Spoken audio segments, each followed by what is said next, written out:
नमस्कार, मैं हूं विनोद कुमार शुक्ला। अड्डा पर आपका स्वागत है। एक एनजीओ है जिसका नाम है एसोसिएशन फॉर डेमोक्रेटिक रिफॉर्म्स। ये चुनाव संबंधित बहुत सारी चीज़ों को लेकर के अपनी रिपोर्ट्स जारी करते रहते हैं।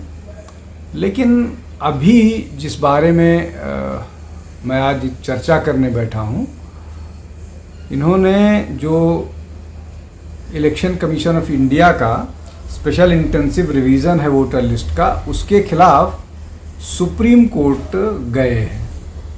इस तरह के बहुत सारे काम ये करते रहते हैं। इस तरह के बहुत सारे ऑर्गेनाइजेशंस देश में फैले हुए हैं जो रिपोर्ट इस तरह की करते रहते हैं, इस तरह की चीज़ों पर चर्चा करते रहते हैं। सामान्यतः जो एडीआर की रिपोर्ट्स होती हैं कि वो कितने क्रिमिनल्स हैं, कितने लखपति हैं, किन के खिलाफ कितनी मुकदमे हैं, इस तरह के मामले वो चर्चा करते रहते हैं और प्रेस कॉन्फ्रेंसेस अपने करते रहते हैं। लेकिन ये जो मामला है, इस मामले में ये सुप्रीम कोर्ट गए हैं और उन्होंने ये दावा किया है कि जो section 21(3) representative of people's act 1950 वो स्पेशल रिवीजन अलाउ करता है for reasons to be recorded. जबकि डायरेक्टिव बिहार के लिए जो है वो जो है वो लैक, मतलब उसमें डॉक्यूमेंट जो है रीजंस जो है वो नहीं उपलब्ध करा रहा है। तो ये जो जिस आधार पर एडीआर सुप्रीम कोर्ट गया है और ये इस आर्ग्यूमेंट्स के साथ कि इस मामले को सुप्रीम कोर्ट रोके, चूँकि ये मामला एडीआर के हिसाब से आर्बिट्रेरी है, तो इसको रोका जाना चाहिए। अब बात ये है कि जो 24 तारीख को जो ऑर्डर सुप्रीम कोर्ट ने जारी किया है, 24 तारीख को जो सुप्रीम कोर्ट ने ये निर्णय लिया है कि ये होना चाहिए, उसमें आइडेंटिफिकेशन के लिए आधार को और राशन कार्ड को हटा दिया है। और ये एडीआर का दावा है कि इसके कारण जो है वो जो मार्जिनलाइज्ड कास्ट हैं वो उनके लिए मुश्किल होगा। इसके अलावा ये बात कह रहे हैं कि बिहार में जो ज़्यादा गरीब लोग हैं और वो माइग्रेट करते हैं, उनके पास नेसेसरी डॉक्यूमेंट जैसे कि बर्थ सर्टिफिकेट या पेरेंटल रिकॉर्ड्स या नहीं हो सकता है। और ये विशेष रूप से उन लोगों के लिए है जैसे SC ST और माइग्रेंट वर्कर्स की। सबसे महत्वपूर्ण बात तो ये है कि जब NGOs या कोई इस तरह की संस्था जब ये कोई इस तरह के आर्ग्यूमेंट्स लेकर के आती है, जैसे कि इस मामले को लेकर के, बिहार के मामले को लेकर के तृणमूल कांग्रेस की सांसद महुआ मोइत्रा भी अदालत चली गई हैं और वो भी स्पेशल इंटेंसिव रिवीजन के विरोध में हैं। और उनका कहना है कि ये नहीं होना चाहिए। जो लोग डोर टू डोर वेरिफिकेशन पर जा रहे हैं वो उनको रोका जाना चाहिए। और उनकी प्ली ये है कि ये कॉन्स्टिट्यूशन आर्टिकल 14 का इक्वालिटी बिफोर द लॉ, इसका वायलेशन है। Article 19(1) freedom of speech and expression, article 21 right to life and personal liberty, and article 325 और 326 रिलेटेड टू इलेक्टोरल राइट। ये इन सब का वायलेशन है। अब ये महुआ मोइत्रा का जो मानना है कि citizenship document for voter inclusion और रिवीजन, ये इसका कोई कानूनी मतलब बेसिस नहीं है कि इसकी ज़रूरत है। अब इसमें फिर वही उनका भी है, पुअर, माइग्रेंट और मार्जिनलाइज्ड जो सिटीजन्स हैं उनके लिए ये मुश्किल होगा जो पिछले चुनाव में वोट करना चाह रहे हैं। और फिर वही दलील दी कि ये जो पीपल्स रिप्रेजेंटेटिव एक्ट्स है उसके खिलाफ है।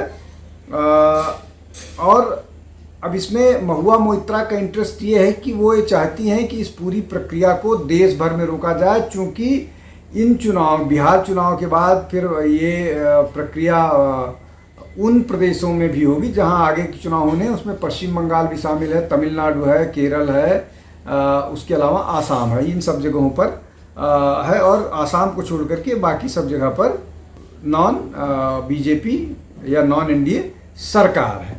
अब इन सब के बीच जब ये चर्चा हो रही है कि इसको रोका जाना चाहिए, चाहे महुआ मोइत्रा हो चाहे एडीआर हो, सबका तर्क ये है कि इससे जो गरीब मार्जिनलाइज्ड लोग हैं वो वंचित हो जाएंगे। लेकिन हर बार हम एक बात को दरकिनार कर देते हैं और उस पर बहुत लिबर्टी देने की या उस पर बहुत ढील देने की कोशिश करते हैं।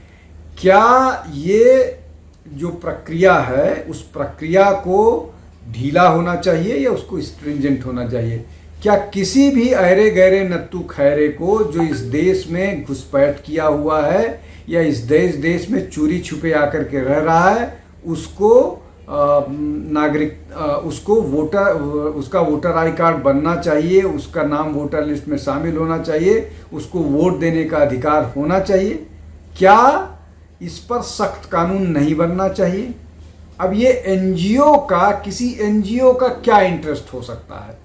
क्यों वो चाहता है कि इस देश में इन लोगों के माध्यम से एक ऐसी सरकार चुनी जाए जो इस देश के, इसलिए कि यही सारे लोग जो हैं वो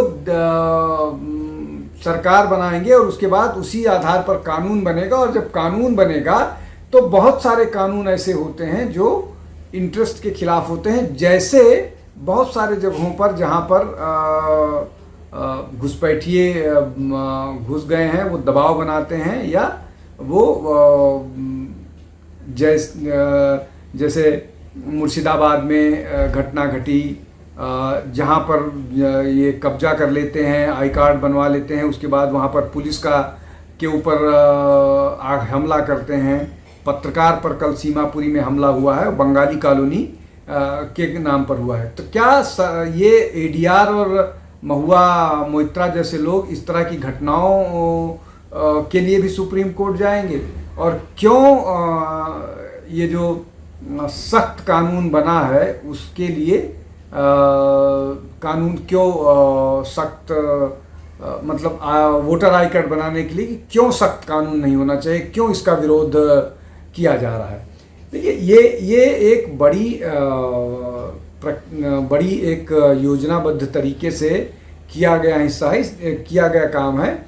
योजना के तरीके से बांग्लादेशी और रोहिंग्या घुसपैठियों को भारत में आधार कार्ड बनाया जाता है, उनका राशन कार्ड बनाया जाता है। बहुत सारे मामले में तो उनका जो पासपोर्ट है वो बन गया है और वोटर आई कार्ड बन गया है। तो क्या इस तरह के लोगों का, विशेष रूप से बिहार के सीमांचल, उत्तर प्रदेश के तराई, पूरा का पूरा आसाम, पश्चिम बंगाल, यहाँ पर इस तरह से बहुत सारी चीज़ें हुई हैं, क्या उस पर सख्ती किए जाने की ज़रूरत नहीं है? और क्यों नहीं सख्ती किया जाना चाहिए? और अगर इस काम का जिम्मा और इस